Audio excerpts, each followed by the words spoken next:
اس کے اگر دیکھے جائیں تو اس کی نبی کریم صلی اللہ علیہ وآلہ وسلم کی نبوت پر یہ دو وجوہات پر جو ہے یہ اس کی دلیل قائم ہوتی ہے۔ ایک اس کی وجہ یہ ہے کہ آپ امی شخص تھے، یعنی کہ آپ کا جو دخین کتاب کو بغیر درس اور تکرار اور بغیر لکھنے کی یاد کرنا خلاف عادت ہے۔ آپ کو اس سے پہلے لکھنے کی پڑھنے کی آیت کریمہ نہیں تھی، اور اللہ تعالیٰ نے آپ کو جبرائیل علیہ السلام کے سامنے دہرانے سے منع فرما دیا کہ آپ یہ ہماری ذمہ داری ہے کہ ہم آپ کو یاد کروائیں گے۔ جیسے آپ کے جبرائیل امین وہی لے کر نازل ہوتے ہیں، بس آپ ہری نہ ہوں، آپ اطمینان رکھیں۔ ایک تو منع فرما دیا کہ جبرائیل امین کے سامنے آپ فوراً سے یاد کرنے کی کوشش نہ کریں۔ کتاب کو حفظ کر لینا، یعنی کہ دیکھا جائے کہ عام عادت خلاف عادت ہے کہ انسان کو آیت پڑھی تو حفظ ہو گئی، تو یہ آپ صلی اللہ علیہ وسلم کا زبردست معجزہ ہے، آپ کی نبوت کی یہ دلیل ہے۔ پھر دوسری جو وجہ تھی وہ تھی کہ سورہ اعلیٰ مکہ میں نازل ہونے والی اوائل صورتوں میں سے ہے، اور ترتیب نزول کے اعتبار سے یہ 8ویں صورت ہے، اور اس میں اللہ تعالیٰ نے یہ پیش گوئی فرمائی کہ نبی صلی اللہ علیہ وسلم قرآن مجید کو نہیں بھولیں گے، اور یہ فرمایا کہ حرف بحرف پوری، یعنی کہ آپ صلی اللہ علیہ وسلم کو یہ جو تھی دلیل جو اللہ تعالیٰ نے فرمایا کہ آپ نہیں بھولیں گے، اس کو حرف بحرف پورا کیا گیا، اور کسی موقع پر بھی آپ کو ایک لفظ کی طرف بھی توجہ کا منصول نہ ہونا قرآن مجید کے بھولنے کی جو ہے مستلزم نہیں ہے۔ پھر اللہ تعالیٰ نے فرمایا مگر جو اللہ چاہے گا وہی ظاہر اور پوشیدہ کو جانتا ہے، یعنی کہ اب اس میں حضرت ابی بن کعب رضی اللہ عنہ بیان کرتے ہیں کہ ایک دن رسول اللہ صلی اللہ علیہ وسلم نے ہمیں نماز پڑھائی، اور آپ نے قرآن مجید کی ایک سورت سے کچھ ترک کر دیا۔ جب آپ نماز سے فارغ ہوئے تو ابی بن کعب نے کہا یا رسول اللہ صلی اللہ علیہ وسلم کیا فلاں آیت آپ منسوخ ہو گئی ہے؟ تو آپ نے فرمایا نہیں۔ تو حضرت ابی نے کہا کہ آپ نے اس آیت کو نہیں پڑھا؟ تو آپ نے فرمایا تم نے مجھے تلقین کیوں نہیں کی، تم نے مجھے بر وقت رکوع کیوں نہیں دیا؟ یعنی کہ اب دیکھیے اس میں حکمتیں ہیں اللہ تعالیٰ کی۔ اب جو اس آیت کی تعبیر کرتے ہیں کہ اللہ تو نبی تھے، انسان تھے نا، اس لیے بشر تھے نا، اس لیے یعنی کہ وہ بھول گئے تھے نماز میں، دلیل بنائے نہیں، وہ بھلانا بھی اللہ تعالیٰ کی حکمت تھی۔ کیا حکمت تھی؟ وہ آیت اللہ تعالیٰ کی ذات نے خود بھلا دی، یعنی کہ نماز پڑھتے ہوئے دھیان بدلا، ایک آیت بیچ میں سے جو سورہ پڑھ رہے تھے اس میں چھوٹ گئی۔ وہ کیوں تھی؟ کہ تاکہ قرات کی طرف آپ کی توجہ ہٹائی، اس لیے کہ وہ یہ حکمت یہ تھی کہ اگر امام نماز میں قرات کے درمیان کہیں بھول جائے تو مقتدی کو چاہیے کہ امام کو لقمہ دیں، جیسے کہ یعنی کہ حضرت ابی بن کعب کو نبی کریم نے فرمایا کہ آپ نے مجھے لقمہ کیوں نہیں دیا، یعنی کہ پیچھے سے مجھے یاد کروا دیتے، یاد دہانی کروا دیتے، اور یہ اللہ کی حکمت تھی، یہ مسئلہ اس سے نکلنا تھا۔ یہ شریعت میں بات اگر امام سے کبھی ایسا ہو جائے، نسیان ہو جائے، پیچھے مقتدی ہے وہ لقمہ دے، اور قرات کے علاوہ اگر امام نماز کے کسی رکن کو بھول جائے اس کو لقمہ دیا جائے۔ قرات کے علاوہ بھی رکن بھول گیا ہے، سجدے 2 کرنے تھے 1 کر دیا ہے، یا رکوع میں جھکنا تھا سجدے میں چلا گیا، ڈائریکٹ رکوع میں نہیں جھکا، یا تیسری رکعت کے لیے کھڑا ہو گیا، کوئی بھی ایسی امام کو چیز دے، مقتدی کا کام بنتا ہے کہ اس کو لقمہ دے، حتیٰ کہ امام کو از خود یاد آ جائے اور اس رکن کو ادا کر کے سجدہ سہو ادا کرنا، اللہ یہ کہ امام تمام نماز ختم کرنے والا ہو تو پھر اس کو لقمہ دے دے، حتیٰ کہ انسان جو امام ہے پوری نماز کیوں نہیں مکمل کرنے والا ہو گیا، پھر بھی مقتدی کا کام بنتا ہے کہ اس کو لقمہ دے۔ تو یہ اللہ تعالیٰ کی حکمت تھی کہ آپ کو یعنی کہ تھوڑی دیر کے لیے یعنی کہ نماز کے اندر کچھ بھلا دیا گیا۔ اس کے بعد جو ہے فرمایا انہ یعلم الجہر وما یخفی، بے شک وہ ہر ظاہر اور پوشیدہ کو جانتا ہے، یعنی کہ فرمایا کہ ظاہر سے کیا مراد ہے کہ نبی صلی اللہ علیہ وسلم حضرت جبرائیل کے ساتھ جو قرآن مجید پڑھتے تھے، اور پوشیدہ سے مراد کیا ہے؟ نبی صلی اللہ علیہ وسلم تنہائی میں جو اپنے طور پر قرآن مجید پڑھتے رہتے تھے۔ اللہ تعالیٰ فرماتا ہے کہ میں ہر چیز کو جانتا ہوں، جو آپ تنہائی میں کرتے ہیں، جو آپ جبرائیل امین کے آنے پر کرتے ہیں، تو میں اس کا ضامن ہوں، آپ خوف نہ کریں، آپ پریشان نہ ہوں، آپ نہیں بھولیں گے۔ اللہ تعالیٰ اپنے بندوں کی مصلحتوں سے واقف ہے، جس حکم پر عمل کرنا ان کے لیے دشوار ہوگا وہ اس حکم کو منسوخ کر دے گا، وہ آیت کی قرات آپ سے بھلا دے گا، کیونکہ وہ ظاہر اور باطن کا جاننے والا ہے۔ پھر فرمایا ہم آپ کے لیے سہولت کر دیں گے۔ اب سہولت کیا مراد ہے؟ نیک اعمال کے لیے سہولت مہیا کریں گے۔ یعنی ہم آپ کو قرآن مجید کے حفظ کرنے کی آسان اور سہل طریقے کی توفیق دیں گے، ہم آپ کو ایسے نیک اعمال کی توفیق دیں گے جس سے آپ کے لیے جنت کا راستہ آسان اور سہل ہو جائے گا، ہم آپ نزول یعنی کہ آپ پر نزول وحی کو آسان کر دیں گے تاکہ آپ سہولت سے وحی کو حفظ کر سکیں، جان سکیں، اس پر عمل کر سکیں، اور ہم آپ پر ایسے شرعی احکام نازل کریں گے جن پر عمل کرنا آسان ہوگا اور لوگوں کے لیے شرعی احکام پر عمل کرنا مشکل اور دشوار نہیں ہوگا، جس کی دلیل ہمیں قرآن پاک میں سورہ حج میں ملتی ہے، وَمَا جَعَلَ عَلَيْكُمْ فِي الدِّينِ مِنْ حَرَجٍ، اور اللہ تعالیٰ نے تمہارے اوپر دین میں کوئی تنگی نہیں کی، پھر فرمایا کتاب انزل الیک فلا یکن فی صدرک حرج منہ لتنذر بہ، سورہ اعراف آیت نمبر 2، یہ ایک کتاب ہے جو آپ پر اس لیے نازل کی گئی ہے کہ آپ اس سے لوگوں کو عذاب سے ڈرائیں، سو آپ کے سینے میں اس سے تنگی نہ ہو۔ اسی حدیث مبارکہ ہے کہ ابو ہریرہ رضی اللہ تعالیٰ عنہ بیان کرتے ہیں کہ نبی صلی اللہ علیہ وسلم نے ارشاد فرمایا کہ دین آسان ہے جس سے ہم بھاگتے ہیں، ہم اس دین کو سیکھنا نہیں چاہتے، ہم نے اپنی زندگیوں میں اتنی یعنی کہ آسانیاں چاہتے ہیں، ہم چاہتے ہیں کہ ہمیں کوئی دین کے لیے کوئی کام نہ کرنا پڑے، نہ دین کے لیے کوئی خرچ کرنا پڑے، نہ کوئی کام کرنا پڑے، الا ماشاء اللہ، جس کو اللہ چن لے۔ عام طور پر لوگوں کا رویہ وہ یہی ہے، وہ دین کے اوپر چلنا، عمل کرنا، اس کو سیکھنا، اس کو سمجھنا وہ بہت مشکل سمجھتے ہیں، سارے کاموں کے لیے ٹائم نکل جائے گا، سب کچھ کریں گے، راتوں بھر جاگیں گے، دن بھر سوتے رہیں گے، زندگی کو ایسے ہی سو کر جا کر کھا پی کر اور گھوم پھر کر جو ہے ضائع کر رہے ہیں اور کرتے ہیں، اس میں خوش ہیں، لیکن دین کی دعوت کے لیے آپ کے سامنے حال دیکھ لیجیے۔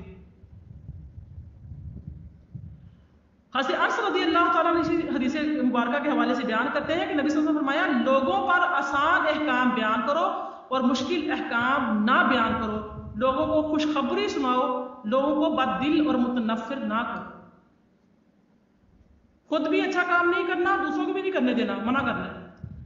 اسی طریقے سے حضرت ابو ہریرہ فرماتے ہیں کہ ایک دیہاتی کھڑا ہوا اور اس نے مسجد میں پیشاب کر دیا، لوگ اس کی طرف جھپٹے تو آپ صلی اللہ علیہ وسلم نے ارشاد فرمایا اس کو چھوڑ دو، اس جگہ کے اوپر 1 یا 2 ڈول پانی بہا دو، کیونکہ تم تو آسانی کرنے کے لیے بھیجے گئے ہو، مشکل میں ڈالنے کے لیے نہیں بھیجے گئے ہو۔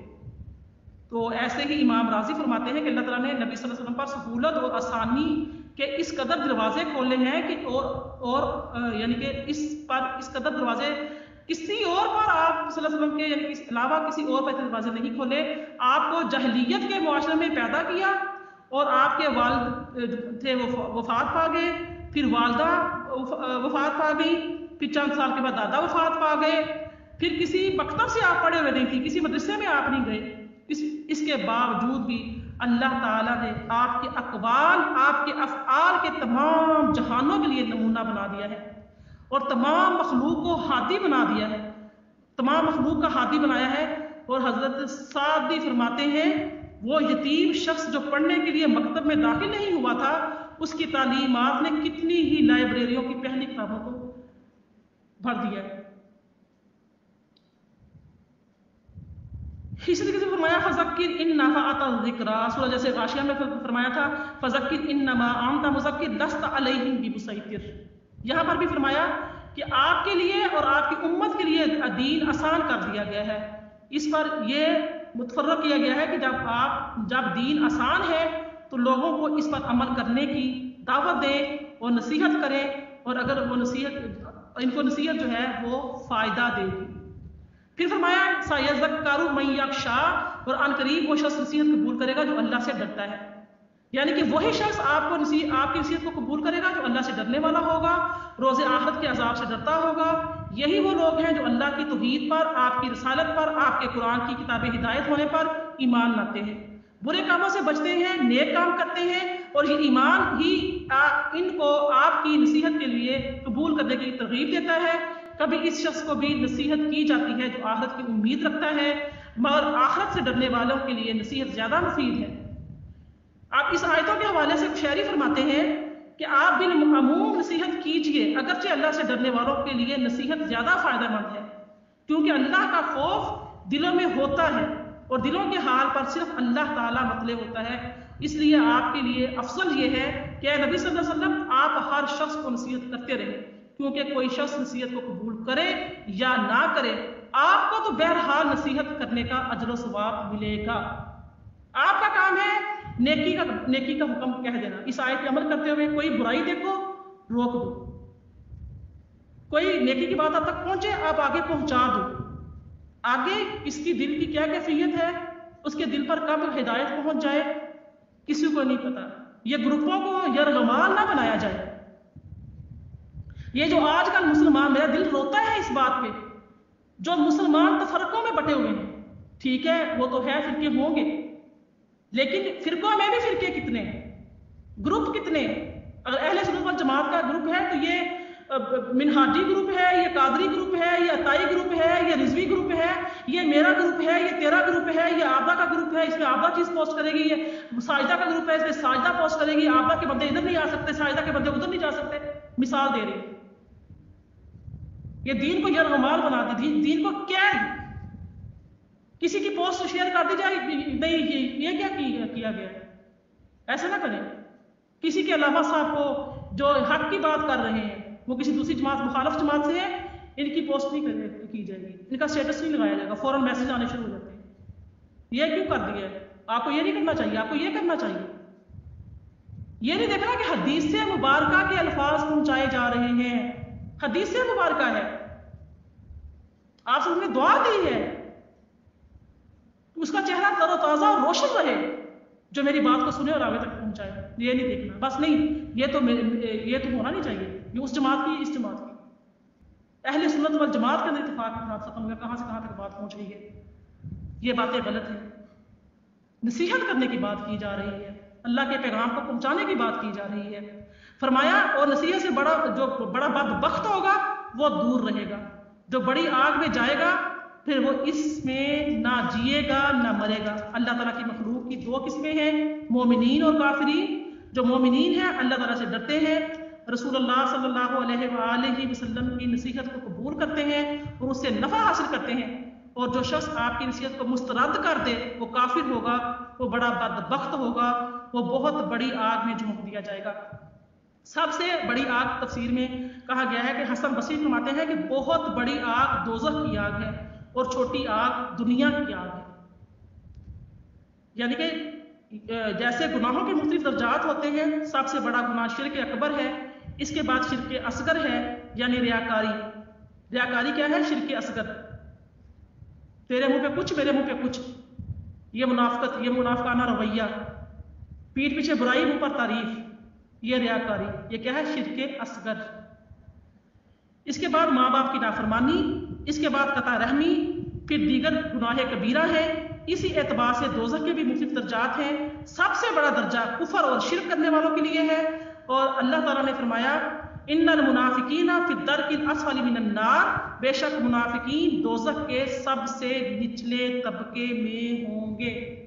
اللہ تعالیٰ ہمیں نفاق سے دور فرمائے، ہمارے دلوں سے نفاق کو نکال دے۔ یہ کانٹا بہت برا چبھا ہوا ہے، اللہ اس کو نکال دے۔ فرمایا بہت بڑا بدبخت دوزخ میں ہوگا۔ آپ دیکھیں کہ بدبخت کون ہے؟ بہت بڑا مجرم جو دوزخ میں ہوگا۔ پھر فرمایا کہ بے شک جس نے اپنا باطن صاف کر لیا وہ کامیاب ہو گیا، جس نے اپنے رب کا نام ذکر کیا پھر وہ نماز پڑھتا رہا بلکہ دنیا کی زندگی کو ترجیح دیتا رہا اور آخرت میں بہت عمدہ اور ہمیشہ باقی رہنے والی ہے۔ بے شک یہ نصیحت پہلے صحیفے میں مذکور ہے، ابراہیم اور موسیٰ کے صحائف میں، آخری آیات ہیں۔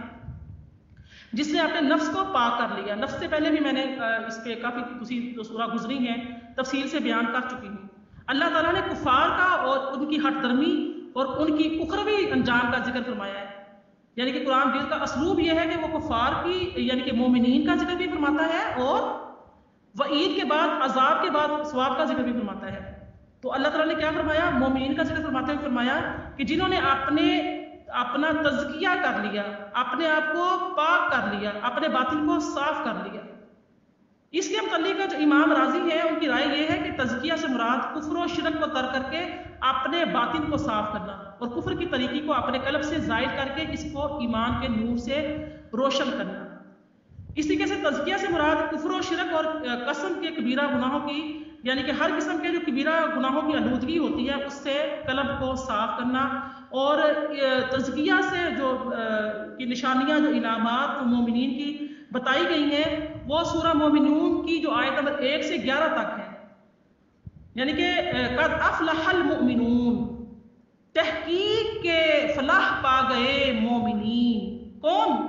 الذین هم فی صلاتہم خاشعون، وہ جو اپنی نمازوں میں خشیت اختیار کرتے ہیں، وہ جو بےہودہ باتوں سے منہ موڑ لیتے ہیں، والذین هم عن اللغو معرضون والذین هم للزکاۃ فاعلون، جو اپنے باطن کو، جو بےہودہ باتوں سے منہ موڑ لیتے ہیں، جو اپنے باطن کو صاف کرتے ہیں۔ یہاں پہ زکوٰۃ کا لفظ ہے وہ باطن کی صفائی کے لیے استعمال ہوا ہے، جو برائیوں سے توبہ کرتے رہتے ہیں، بچتے رہتے ہیں، نیکی کی طرف راغب رہتے ہیں، نمازوں میں خشوع و خضوع کرتے ہیں، اور اپنی شرمگاہوں کی حفاظت کرتے ہیں، اپنی بیویوں یا بادیوں کو، سو بے شک ان میں وہ ملامت کیے ہوئے نہیں ہیں، اور جس نے ان کے علاوہ کسی اور کو طلب کیا سو وہی لوگ اللہ کی حدود سے تجاوز کرنے والے ہیں، اور وہ لوگ جو اپنی امانتوں اور عہد کی پاسداری کرنے والے ہیں، اور وہ لوگ جو اپنی نمازوں کی نگہبانی کرنے والے ہیں۔ نگہبانی کیسے کی جاتی ہے؟ یہ تو عجیب بات نہیں آگی، والذین هم عن صلاتہم یحافظون، حفاظت کرتے ہیں۔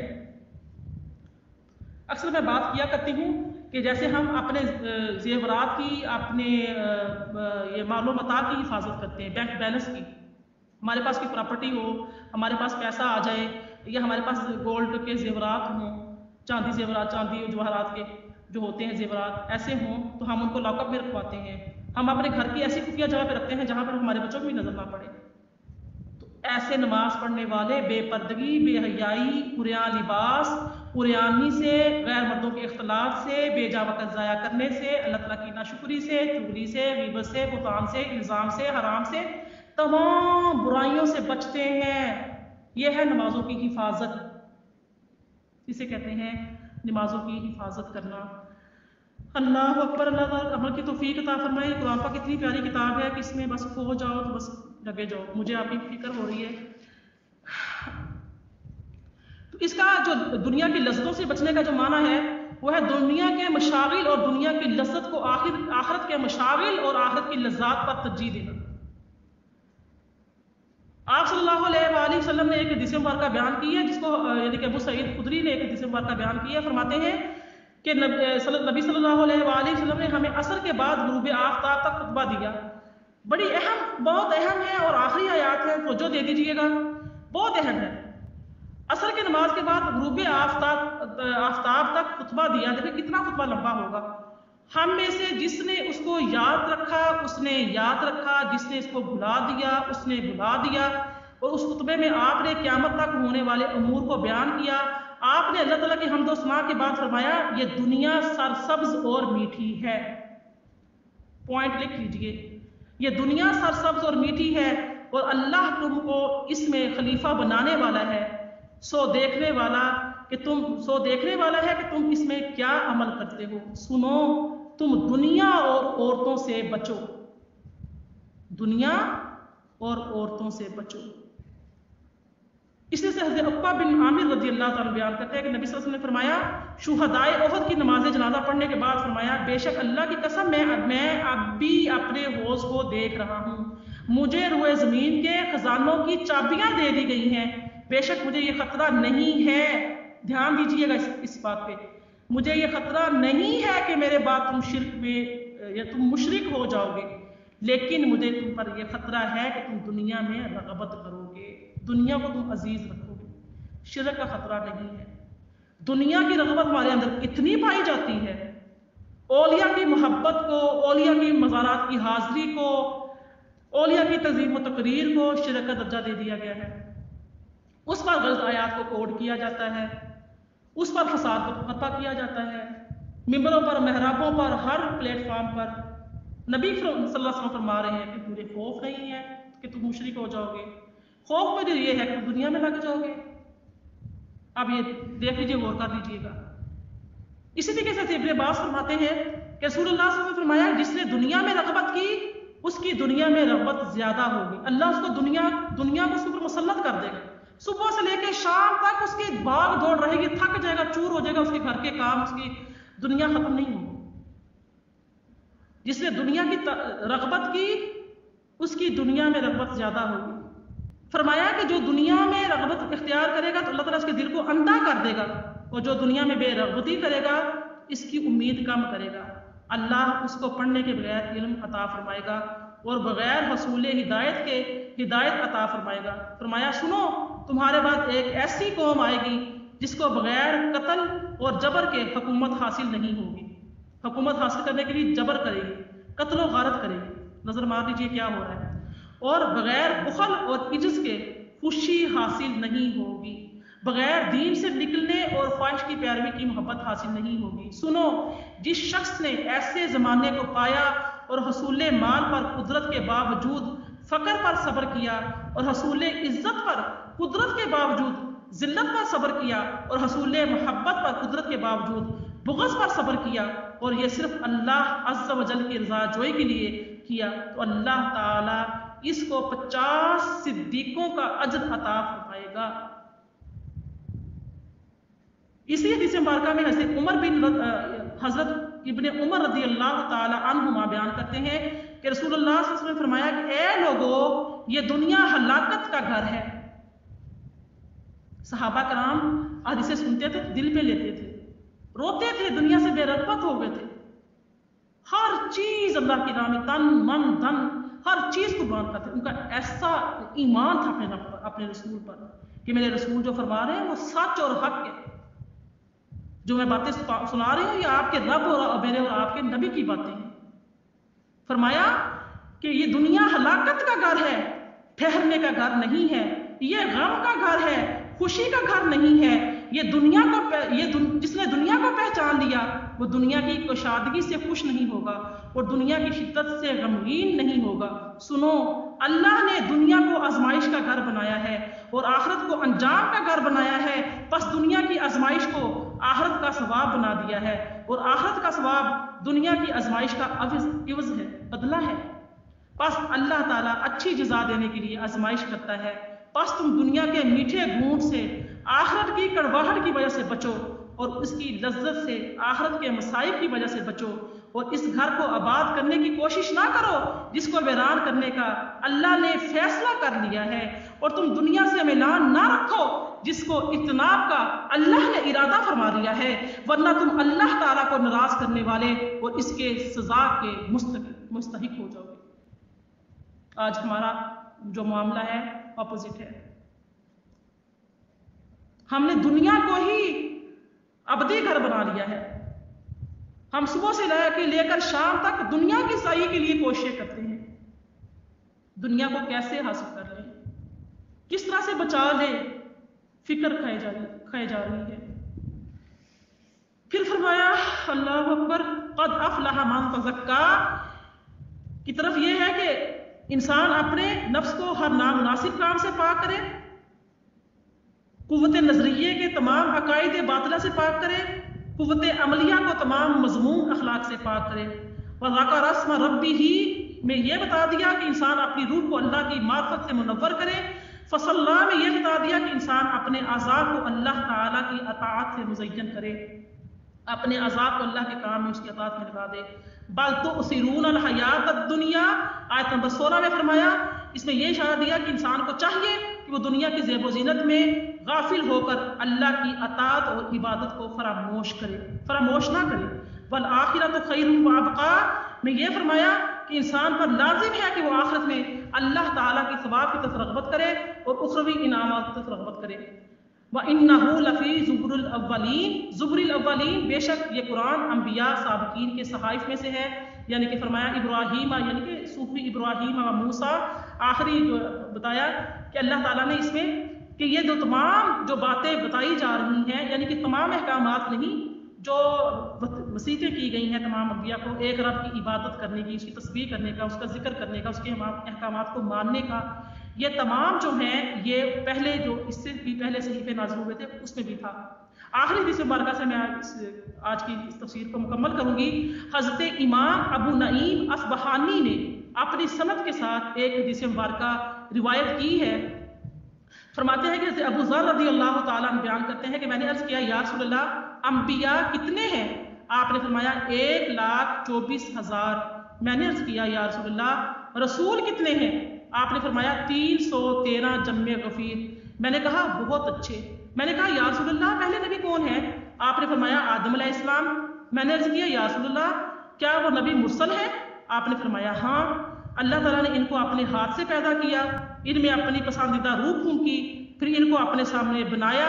پھر آپ نے فرمایا اے ابو ذر 4 نبی سریانی ہیں، آدم، شیت، خنوخ اور ادریس، جنہوں نے سب سے پہلے قلم سے خط کھینچا، اور نوح اور 4 نبی عرب ہیں، ہود، صالح، شعیب اور تمہارے نبی۔ اے ابو ذر میں نے عرض کیا یا رسول اللہ صلی اللہ علیہ وآلہ وسلم اللہ تعالیٰ نے کتنی کتابیں نازل کی؟ آپ نے فرمایا 100 صحیفے اور 4 کتابیں۔ شیت پر 50 صحیفے نازل کیے گئے، خنوخ پر 30 صحیفے نازل کیے گئے، ابراہیم پر 10 صحیفے نازل کیے گئے، اور موسیٰ پر توریت سے پہلے 10 صحیفے نازل کیے گئے، اور تورات، انجیل، زبور اور فرقان کو نازل کیا گیا۔